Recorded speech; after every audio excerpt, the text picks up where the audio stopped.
మీరు ప్రతి విషయంలో కూడా దేవునికి కృతజ్ఞతాస్తుతులు చెల్లించండి. ప్రతి విషయంలో మీరు అలా దేవునికి థ్యాంక్స్ చెప్పగలిగితే, కృతజ్ఞతలు చెల్లిస్తే దేవునికి అది చాలా ఇష్టం. ఏమంటే ప్రతి విషయము అన్నట్టు చూసారా? ప్రతి విషయము అన్నట్టు ఏ విషయం?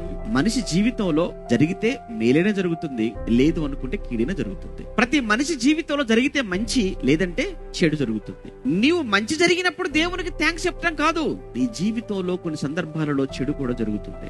నీ జీవితంలో ఎప్పుడు కూడా మేలే జరగదు, కొన్ని సందర్భాలలో నీ జీవితంలో కీడు కూడా జరుగుతుంది. మేలు జరిగినప్పుడు దేవునికి కృతజ్ఞత అని చెప్పిన నువ్వు, కీడు జరిగినప్పుడు దేవుడు లేడంటావా? దేవుని అనుమానిస్తావా? దేవుణ్ణి సందేహిస్తావా? వాక్యం చదవటం మానేస్తావా? ఆరాధనకు రావడం ఆగిపోతుందా? అది భక్తి కాదు, అది విశ్వాసం కాదు. నువ్వు మేలు జరిగినప్పుడు దేవుడి పట్ల ఎంత విశ్వాసము, ఎంత భక్తిని చూపించావో, కీడు జరిగినప్పుడు కూడా అదే భక్తి, అదే విశ్వాసం నువ్వు దేవుడి పట్ల చూపించాలి.